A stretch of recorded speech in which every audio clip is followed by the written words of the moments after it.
Hello, guys. I'm sorry I look like this, but I tend to wrap blankets around my little ass when I get cold. And this story that I want to tell you in this one is going to blow your mind, make your miracles in your life become greater and thankful for God. I saved everything that I saw out there. I didn't record things because I wanted to hurt people. I recorded things because I wanted people to hear me. I wanted you to experience some of them like I did. Now, these two stories I want to tell you, you're going to love them because one is a miracle and the other one is heartfelt. People think that we overdose, but I'm going to give you a typical story of when a man froze to death. It's a good story, but it's a bad story. It's a sad story. And it's a typical homeless person's life. And I think that even though it's bad, y'all need to hear this. It's going to be told in the words and in the voice of Jessica Wilson. I recorded this story on my podcast that had bad audio because it was done in a tent, but it was still recorded. And if you can bear with it, you'll learn a little something. The first story is about a manager at a store that I love to this day because he gave us a small miracle. And we both learned to be humble. And God was present and in our lives that day. I'm going to put the meaning of the word miracle after this. Read it. And I hope you listen. Because it happens every day.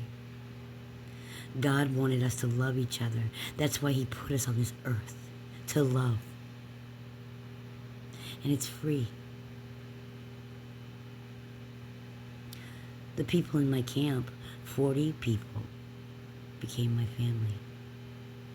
I will name them all one day.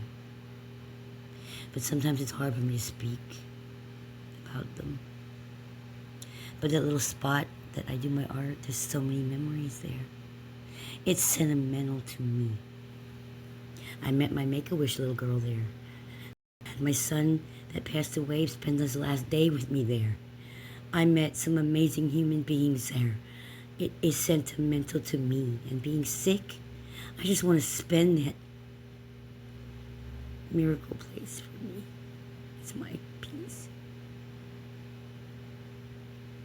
I want to get on with this one. I spiked my little hair up. I'm trying to get it to come back and looking like Billy Joe. I know my hair is going to grow back and my teeth will get fixed. But until I can't talk anymore, I have the right to remain silent, but not the ability. I want to tell you these two stories because winter's coming. And I want you to know what Mama Biscuit does. It's more of my character and the love in my heart. I hope you guys pay attention. Because these two stories absolutely did happen. And that year was a bad one. Let's hear them. And I love y'all. Anyone listening?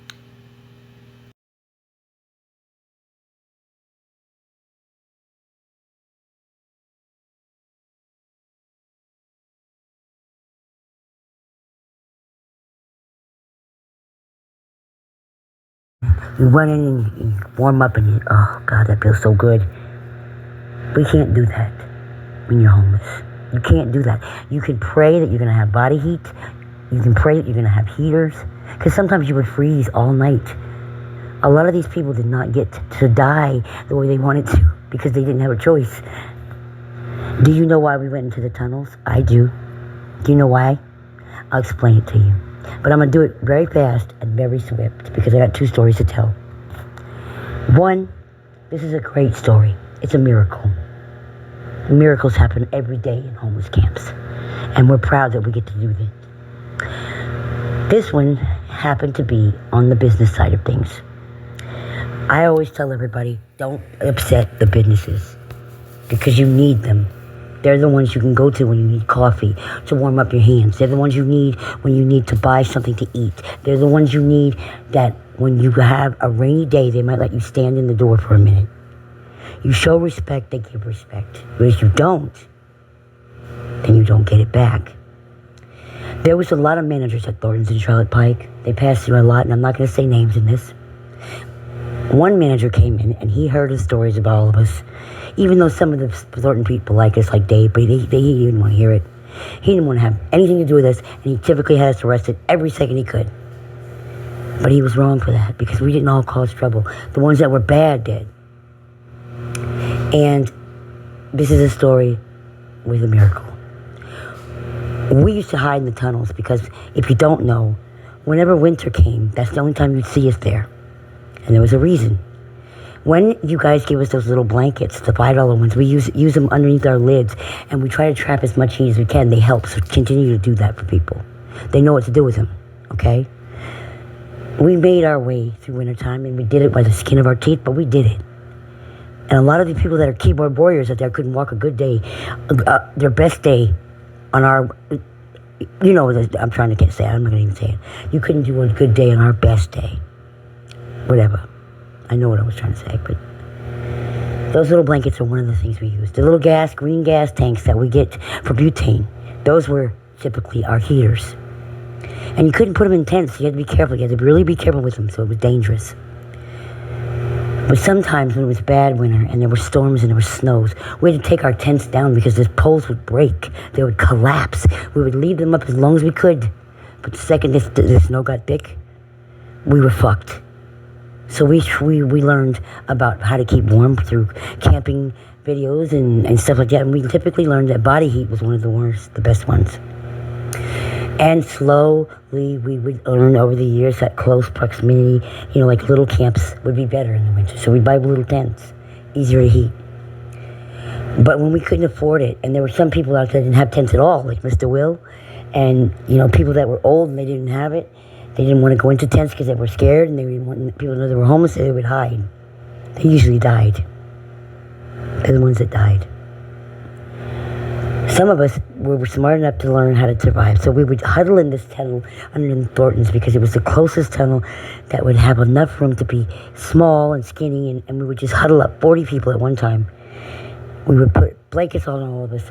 Gato would usually light a heater in the middle, and we would close off both sides, stay in there all night and pray because we didn't know we were going to make it, because some of those nights were brutal. But with the body heat, the good conversation, and the love and God, and the one heater and the tunnel, we would. So this manager, one day, he pissed off one of the homeless people because he was rude to us and he was ugly. And I'm not going to say that people didn't do things to get back at him, but they did. They stole his car keys on the counter when he wasn't looking, and they were going to go back and they were going to trash his car or steal his car or whatever. But these weren't our people. They were people that were in the camp. They weren't our people. The 40 people that I'm talking about, we wouldn't do things like that. We respected y'all. But you couldn't tell the difference between us. Well, I'm about to leave after getting a cup of coffee, and he knows I'm the mama. Everybody out there knew I was Mama Biscuit and that I could get things done out there. But this person never tried to talk to me. He was rude. I was walking away, and I just kept walking because I thought he was going to say something to me mean, and I didn't want to hear it that day. He ran up to behind me, and he said, "Biscuit, please, I'm trying to ask you a favor." I stopped in my tracks. I turned around and I looked at him. I said, "You want something from me? After you called me a homeless vagrant to get off your property? No thanks." And I turned around and I walked away. And then my heart stopped like it always did, and I turned back around. "What do you need, Mr. Manager?" He said, "One of your kids or your family members stole my car keys." And he started off the story the wrong way because I typically would jump on him. I said, "Whoa, how do you know it's one of my people?" I said, "Do you know the difference between my people and the regular homeless out here?" I said, "My people are family. Get it right, sir. Come in my office, please. I'll show you. Please, I need your help. This car was a Christmas gift from my wife." And he told me everything, and we won't go into details, but I did. I went in the office and I listened. After I listened, I said, "Now, okay, what if I could get your car keys back in a few seconds? What would you do? Would you yell at my family every day and be horrible?" I said, "If I listen to you, now you listen to me." I explained to him what we did in the tunnels. After I told him the stories, he was like, "What?" He said, "If you get my car keys back," he said, "I promise you I'll change." I said, "All right, I'll be back in 10 minutes. He thought I was lying.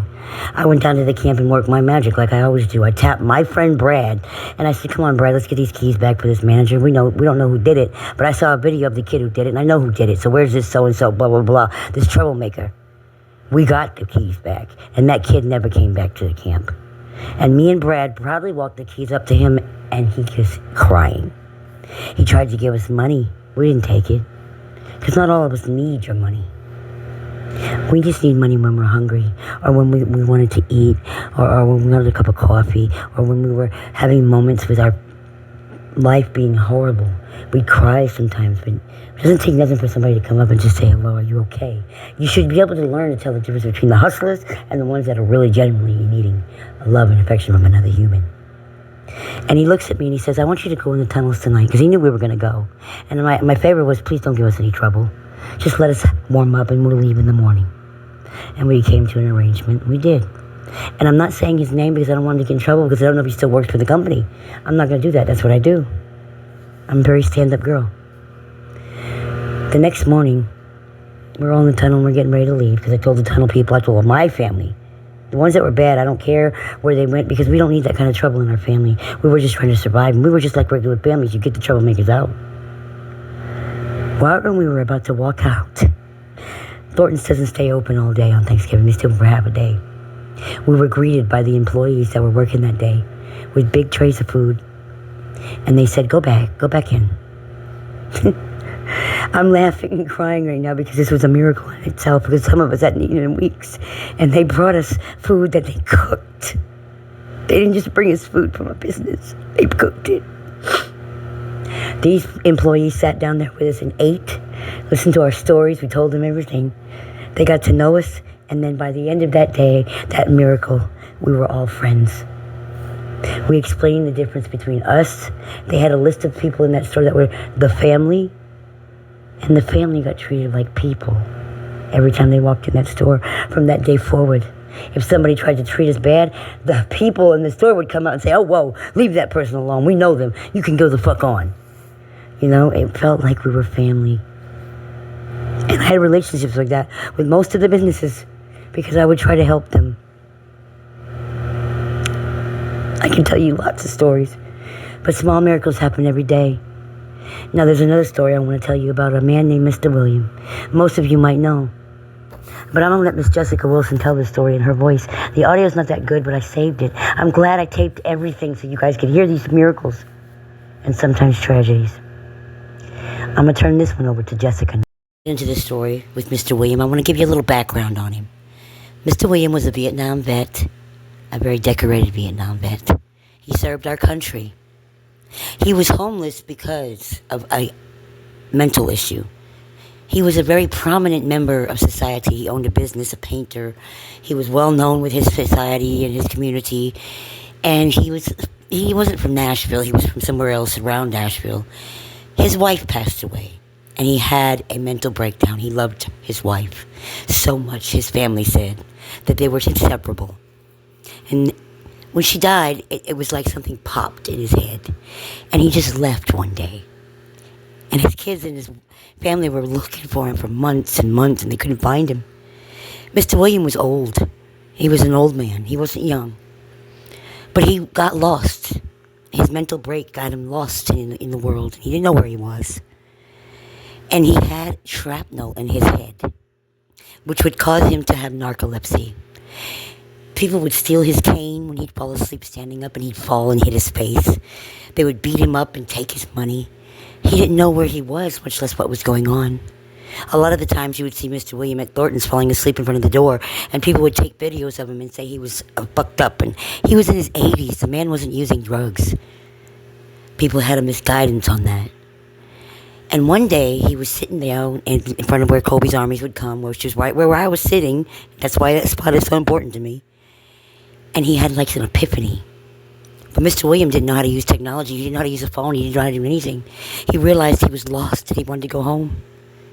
So he asked Jessica, how do I get one of those phones? And could you show me how to use it? And he pulled this little piece of paper out of his wallet and he gave it to her. And this is the story. I'm going to let her tell it. Okay? Here's Jessica, one of the most bravest people I've ever met.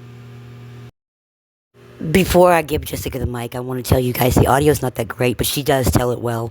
And I think that if you can bear with the audio, I was outside in a tent and I was interviewing her. I'm in the background talking while she's talking, and I know I shouldn't have done that. But anyway, I want to give you a little bit of insight on Mr. William. Mr. William used to be a prominent member of his society, very well known in his community, loved by everybody. And he wasn't from Nashville, he was from somewhere else. He was a Vietnam vet who served in the war and got hurt, sent home with honors, the Medal of Honors, and all that good stuff. And at the end of his life, he was mistreated very badly because he had a mental breakdown because his wife died.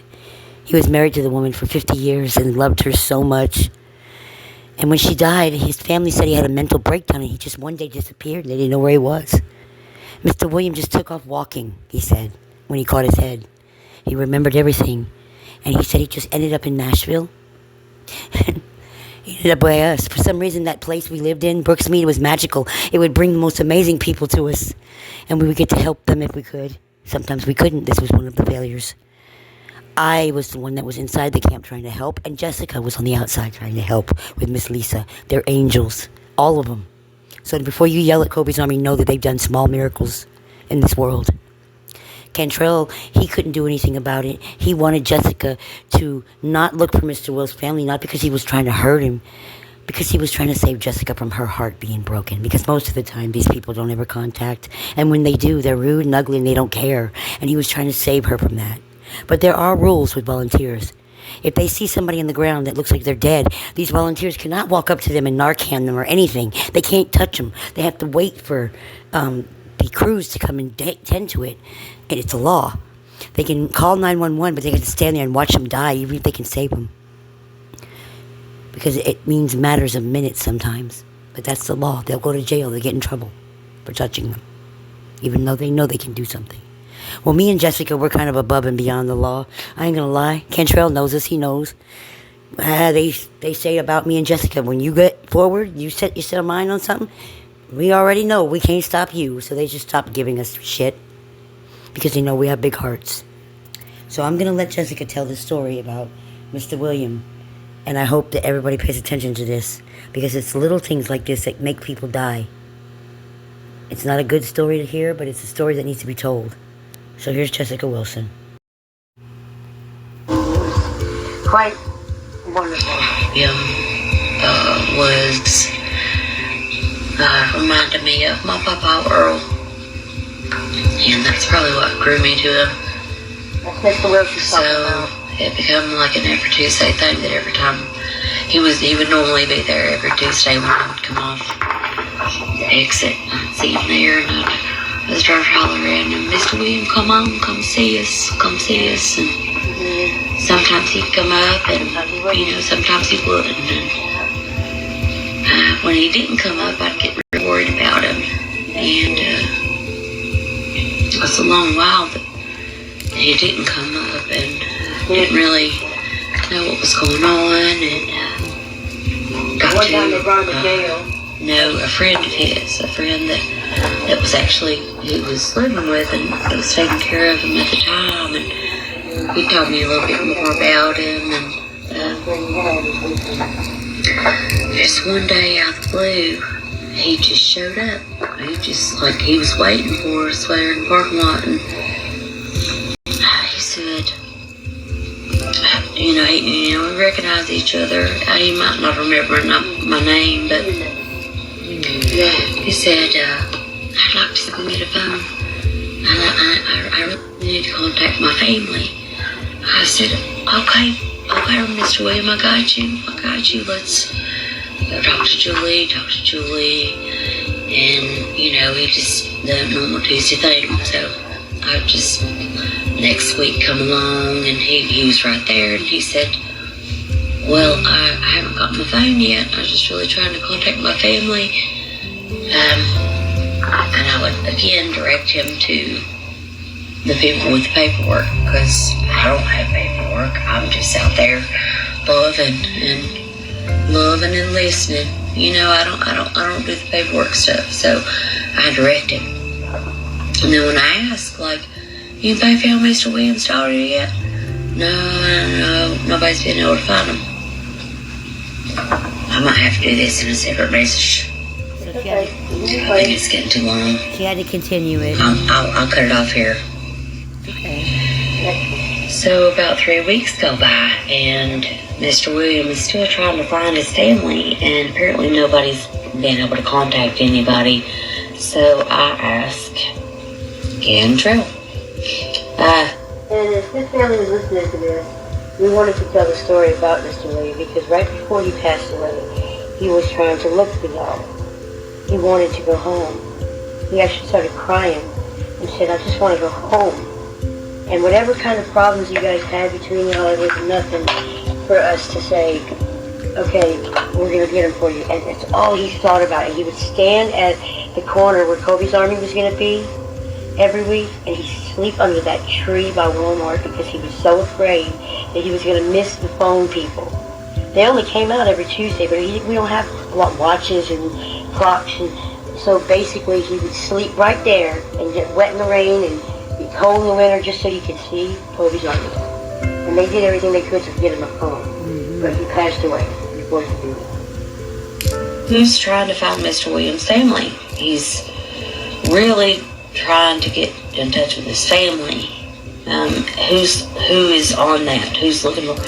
Oh well, there's people looking into it. There are people looking. Nobody's been able to find anybody. Nobody's been able to. I said, okay, it's been 3 weeks. Mr. Williams is seeking to find his family. Nobody's been able to contact anybody. No. I said, I'm sick of it. We had already been talking to each other, and he told me one day, he came up, and that was when I knew, and he said, my daughter's name is Chastity. I got 2 grandbabies. I know you used to talk with me and Miss Barb. He said, you want to see a picture? I said, I would love to. And he showed me the back of the picture, and he said, this is my daughter's number. And I said, you want us to call her, Mr. William? He said, well, I don't know if that's still the same one. But the nerve was almost completely wore off. So I took what I had and I passed it on to who were supposed to make the contact. Because apparently, as a volunteer, you're not allowed to make phone calls or stuff like that for security reasons. And I get it. I understand. Some people get weird. But after 3 weeks and no one had found his family, I started to get really angry as to why. And then Cantrell told me that there was a Metro detective that could still not find Mr. Williams' family. And I got even madder. And then I sent a Facebook message, and within 10 minutes, There you go, Jesse. Mr. Williams' son was messaging back. Within 15 minutes, Mr. Williams' daughter was messaging me back off a Facebook message. Amen. And you tell me why that a Metro detective can't find somebody's family within 3 weeks. Amen. He was searching, he was seeking. He just did it the wrong way. He passed away. Passed away before he could do it. Before he was able to make contact with anybody. He froze. And I am thankful to God that I was able to be there the day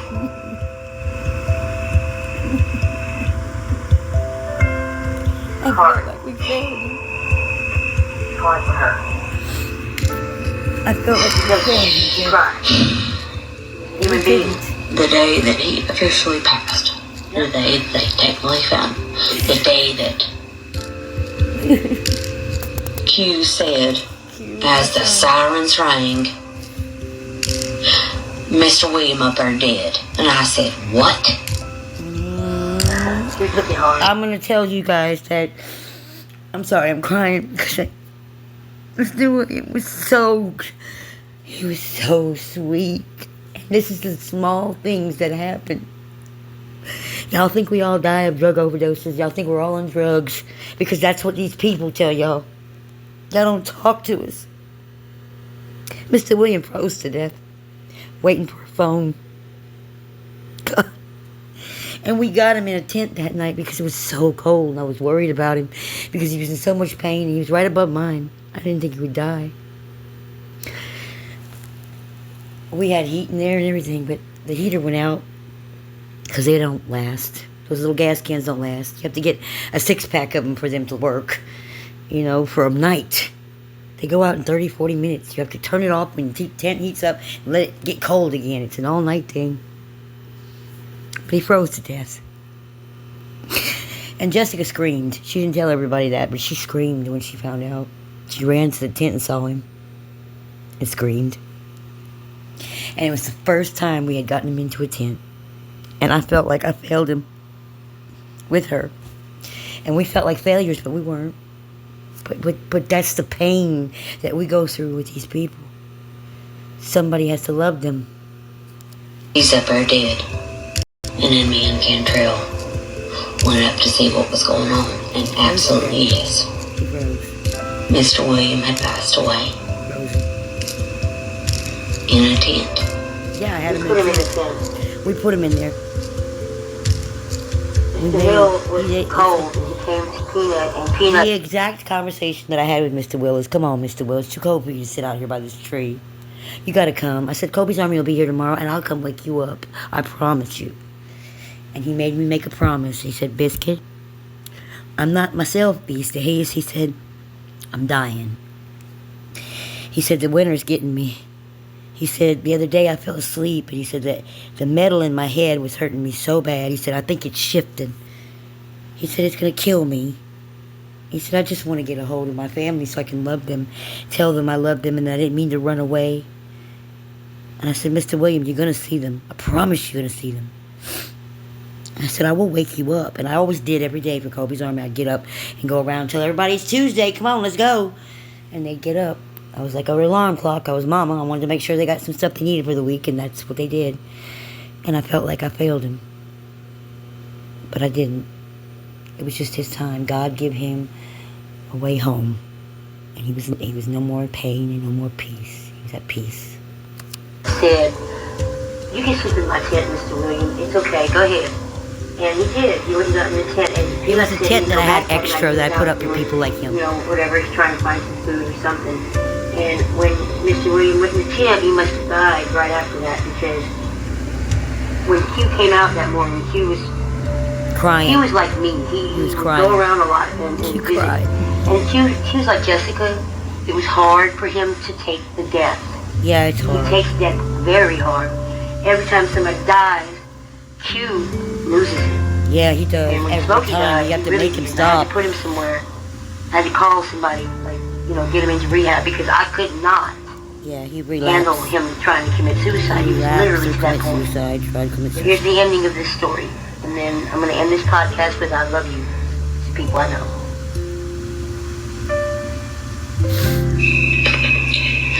I had taken notes on what we talked about the entire time I know him, the entire time I seen him. Every time he told me that when I asked him where he was sleeping at, and he'd tell me, right here, man, just behind that fence over there. Yep. I said, Mr. William, it's too cold. You didn't. He said, no, I'll be all right, Jesse. I'll be all right. And she'd come get me, and I would go get him, and I'd try every night. But she knew I would get him in there. And the night I finally got that man into that extra tent. See, I had an extra tent for the elderly that I put up at the top by mine, because we had a lot of elderly people who were old, typical, stubborn people that wouldn't get into camps, even in the winter, because these people would get beat up. Sometimes when you were in a homeless camp, they vandalized your tents. They just should do it. Set people's tents on fire with them in it. It was horrible stuff. I said, no, you need to come on in. I'll be all right. I got places I can go, he said. Yeah, they left. I said, okay then. But I knew.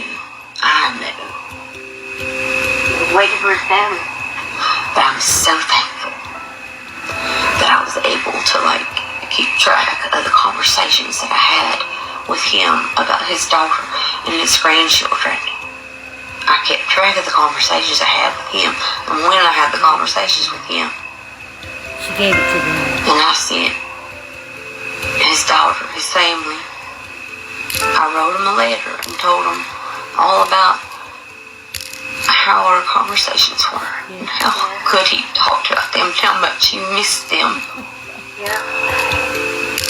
I didn't know then, didn't know why he was out there. And then me and his daughter got this talking that day at his memorial, and that was when her mama passed away. Then he just took to the streets and ended up out there. He lost his life. He loved it. Successful. Very highly successful businessman. West Nashville just was his love of his life, and he just took to the streets. And then they searched and searched and searched for him, and she told me that she had been searching for him about 3 weeks before he passed. Yeah. Yeah. And I just wish I would have sent a message that day, that very day. That's why it's hard to read. That very day that he said, "Can somebody, I'm ready to go home now. I'm tired. I'm too old to be out here." Oh my God. I wish that very day that I didn't feel I was under anybody's rules or obligations, and I could have reached out and said to his son or daughter, "Your daddy's ready to come home." Yeah. And here he is. Yeah. And I feel so bad. I feel so bad. I guess it is. You tried, yeah. Because I could have, I feel like I could have stopped something earlier, but I know I couldn't. You did wonderful, Mama. I'm getting too emotional. Alright. Jessica, we're going to end this, okay? I love you, Mama. I love you too. A little heartbreaking. Just a little bit, huh? I'm sorry I had to compose myself and fix what little hair I had left to do this, but I want to tell you guys what happened to me whenever I got my home and when I got cancer. I had to start a GoFundMe. And it was simple, but this is the story I'm going to tell you right here, is how quickly somebody can go into homelessness. Everybody said to me, "Biscuit, you got it made now. You got $25 rent. You living in a nice house." And yes, my house is very nice. And I love it. And I'm grateful. But I don't blame the people of Reclaims Brookmead for getting me this. I blame and thank West Nashville for helping us to realize we needed to leave. We were so close of a family that we didn't want to separate. But we really had to get our big boy pants and big girls panties on and and realize we were adults and it was time to buck up. But then all of these things started happening to me. My husband going to jail for defending himself and doing things he needed to do.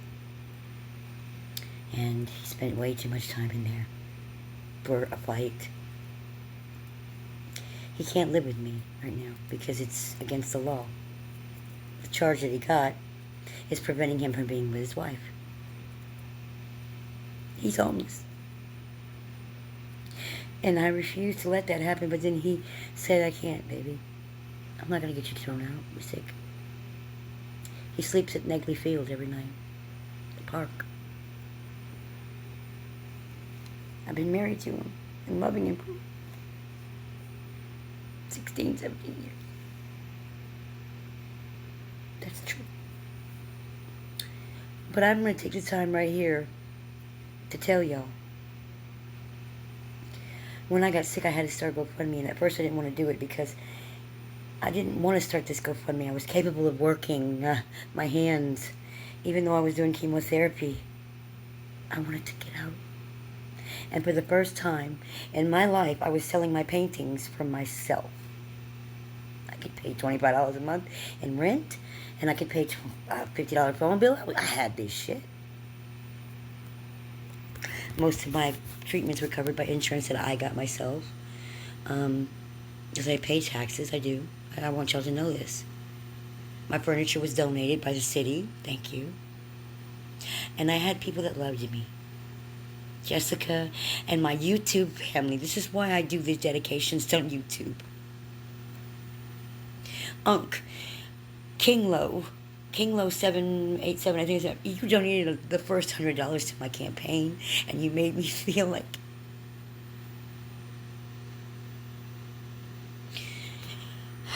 it's so hard for me to talk about this stuff because I don't cry. But I'm sick, and I'm scared that I'll never get to tell you guys the things that you did. Y'all were human enough to do this, and I paid my bills all the way to the end, but now I'm broke, and I still have problems getting my food in here. I can't go out there, and they want me to leave, but I'm doing it anyway right now. I'm standing my ground. Just know that everything you donate to me, when you buy a painting, I still give half to the homeless. And the other half, I make grocery orders from my house. Because all my bills are paid due to the blessings of strangers that I met online. Some of the people that are donating to me are some celebrities that knew me. And I was so grateful. I needed $700 for the year to pay for my bills. And I got it. And in January, I have to start again. If I'm still here, I'm going to try to figure out a way to do it because I can't go to my spot. This is why it's so important to me. I'm a real artist, guys. I don't do this for drugs. I do it to pay my bills. I have an art degree. I used to teach classes for free. That's how I met PJ. I'm going to share some poetry that I did for some of the most wonderful people I've ever met. And then I'm going to end this episode and I'll start back up. Y'all are going to know the story of what's going on in this city before I'm done. The people of the nations are so swept under the rug, and it pisses me off because I've watched some of them die personally. Q, the one that found Mr. William. I'm going to put him in the next podcast of me and him just having a conversation. People like me and Jessica, we go through so much death. Cantrell, as a police officer, has seen too much death. We have personal lives as well that we try to fulfill ourselves. We can't do sometimes.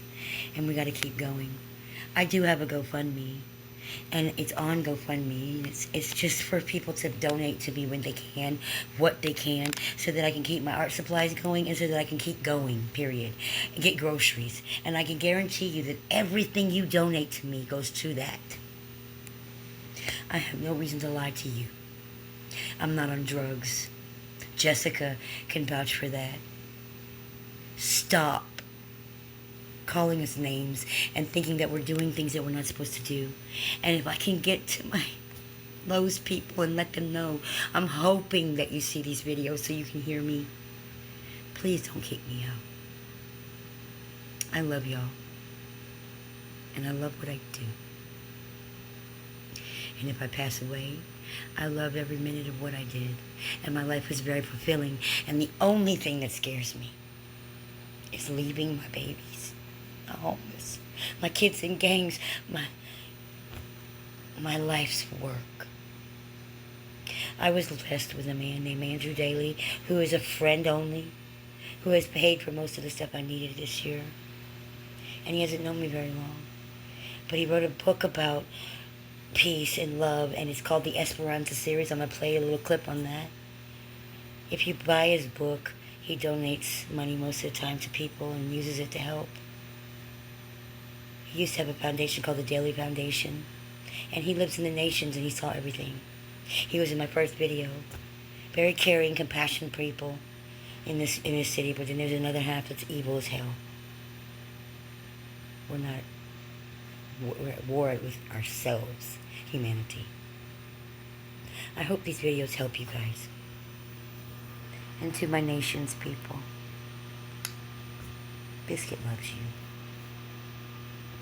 Don't give up.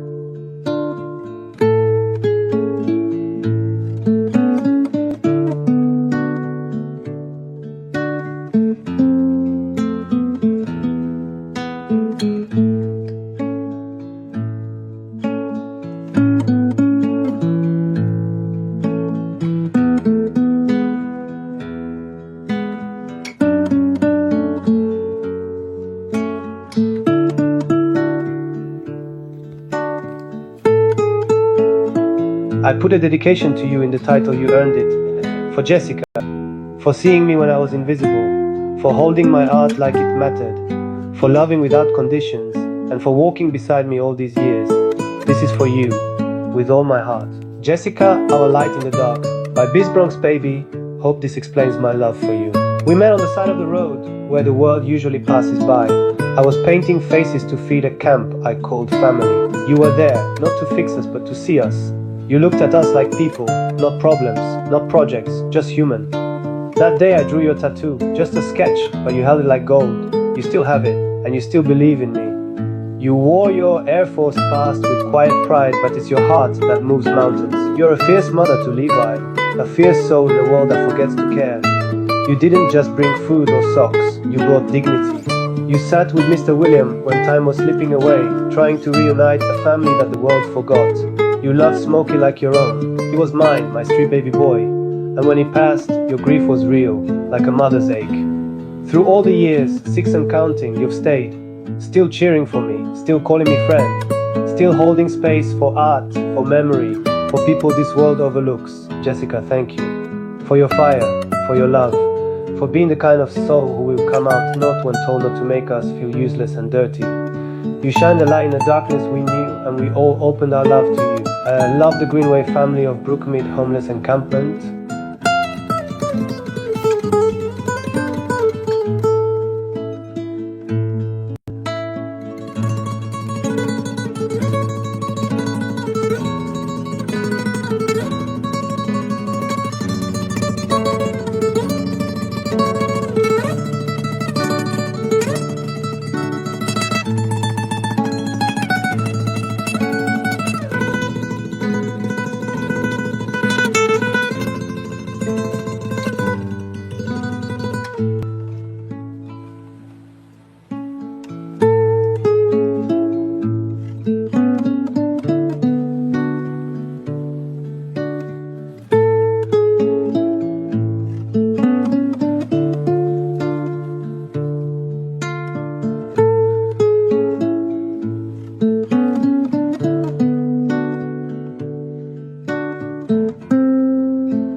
Badge of the Heart for Officer Alan Cantrell in West Nashville Precinct by someone you once saved. A poem by Bizcuts, baby, to West Nashville Precinct. We had a few with Badge of the Heart. Out in the Greenway, where the world forgets names, we built our lives from ashes and blame. Tense like prayers lined Brooksmead's breath, and silence often felt closer than death. Then came a man, badge on his chest, but not like the others, not like the rest. He didn't just serve, didn't just stand, he knelt beside us, reached out a hand. Officer Cantrell, we called him at first, but time made that title feel almost rehearsed. Because more than the law, more than the might, he was a father to those lost in the night. He brought us food when the cupboards ran dry, gas for the cold when we thought we would die. He knew when jail meant more than a cell, it meant another sunrise, another chance not to fail. He saw through our stories past dirt and disguise, spoke to the soul behind each set of eyes. No lecture, no judgment, just truth that could heal, and the kind of love this world rarely makes real. The day I got locked up, I saw it too clear. If I hadn't, I wouldn't be standing here. That cell wasn't steel, it was mercy in form. He saw the storm coming and walked me through the storm. There are heroes who ride with sirens and lights, but there are some who walk with us through long nights. Men who don't need medals to shine, they carry the weight of the broken in time. To the West Precinct, who never turn cold, who saw us as stories still waiting to unfold. You have my heart, though I may look away, you earned it in ways I could never repay. And Officer Cantrell, I hope you know, you planted in me a seed that will grow, not just law but love you gave, a badge not of power but one that saves. So this is my thank you, through tears and through grace, to the man who saw humans in a hopeless place. For making the badge not a wall but a start, a protector, a friend, a man with a heart.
For Lisa, who chose love in the wake of loss, in memory of her son and in honour of her unstoppable heart, a poem by Biz Bronx Baby, Love and Loss.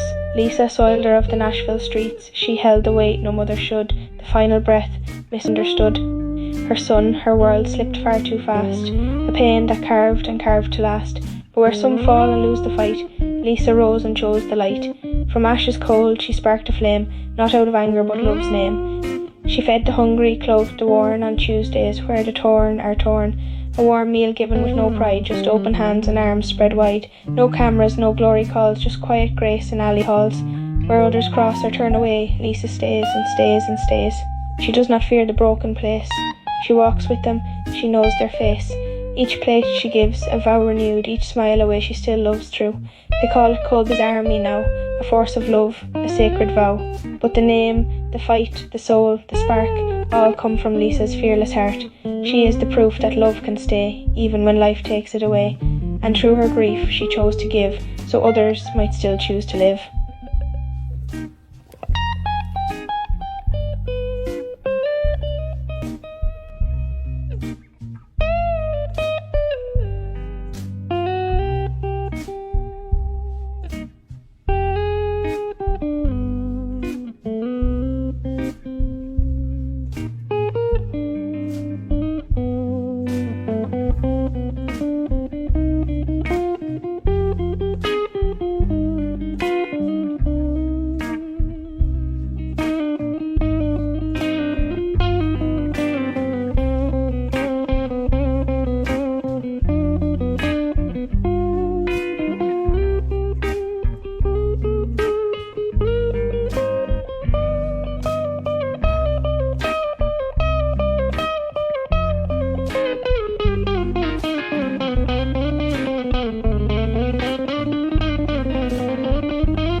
day he stopped for Andrew, my cherished friend, by Biz Bronx Baby, music produced and written by Ren Gill. I'd seen him before, walking past slow, pausing by pieces I dared to show.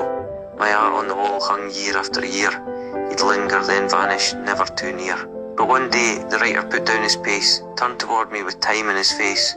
No small talk, no rush, no plan in hand, just sat beside me, like he could understand. And that's how it started, not loud, not grand, but like God himself had reached out a hand. Since then he came more, just little by little, when life felt like war and I felt so brittle. I learned his story, a boy just 2, when fate stole his family, left only a few fragments to carry, to wrestle, to keep, and somehow he still grew roots that run deep. He's godly and gentle, broken and bold, a mix of the sacred and stories untold, perfectly flawed, wild in grace. He speaks like home in a hospital place. He checks in daily, my lifeline, my thread, a voice that reminds me I'm not just my bed. He gives without asking, with nothing to prove. He loves like a rhythm I didn't know moved. And though we're just friends, it's more than enough. He teaches me soft when the world feels rough. He's laughter and pain, he's prayer without speech. He's someone I'll hold no matter the reach. So Andrew, this poem is yours to keep, for all the days I still wake from sleep. You're the kind of friend I'll cherish and say, God, thank you for him, every breath, every day.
I want to share something with my fans today. This is something that really touched my heart.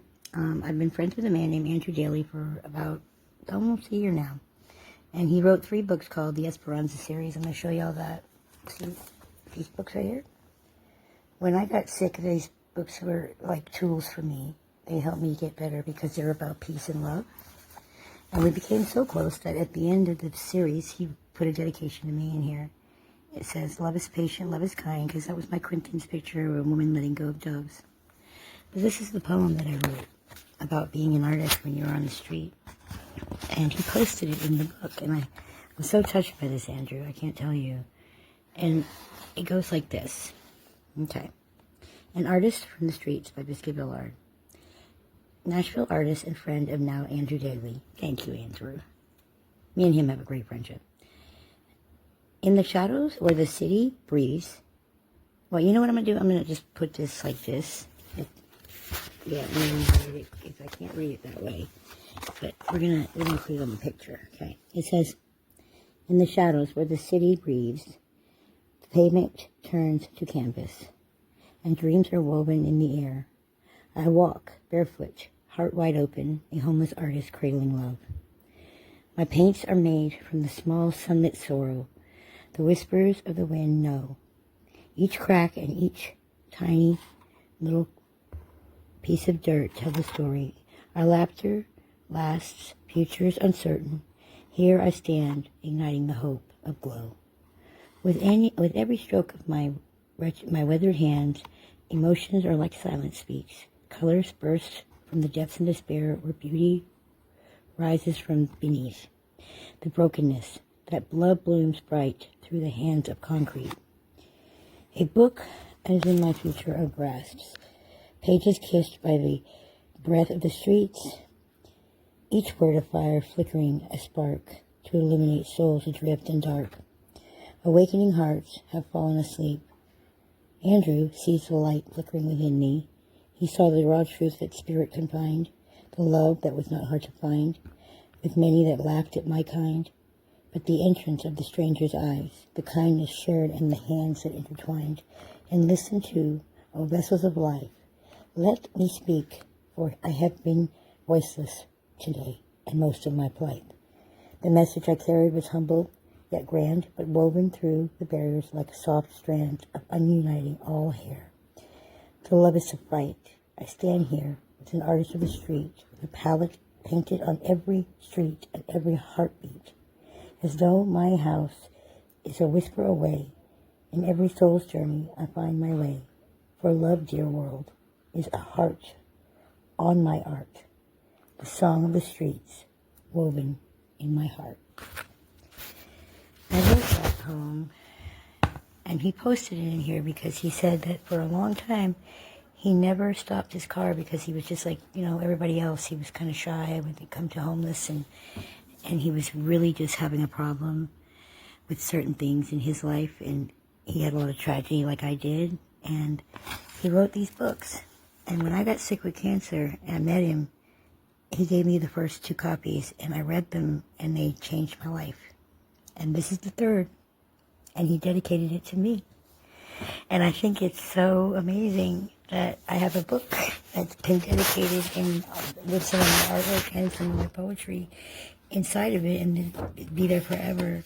And he even signed it. Look, Andrew got it right here. So I got a first edition Esperanza by Andrew Daly. Characters in this story are amazing, guys. They're amazing, and I suggest that you guys go, and I have copies if you want to buy one. This book is based on what I went through, basically, on the Greenway. That's how I perceived it, and I never told Andrew that. I had 108 people living in that Greenway, and out of the 108, 46 of them have died. Some of them survived, some of them, I have no idea where they are, but Andrew's book helped me get through my cancer, and I'm looking forward to reading it, Andrew. Thank you for the copy. Appreciate you so much, more than you know. And I always wanted to tell you one other thing. I love you for the way you supported me all these years, all this time now, all this year now that you've been in my life. And I can't tell you how amazing of a person you are. And there's a story behind this man. So I'm telling you, just contact me if you want a book, and you won't waste your money. He also has them on Amazon. Thank y'all.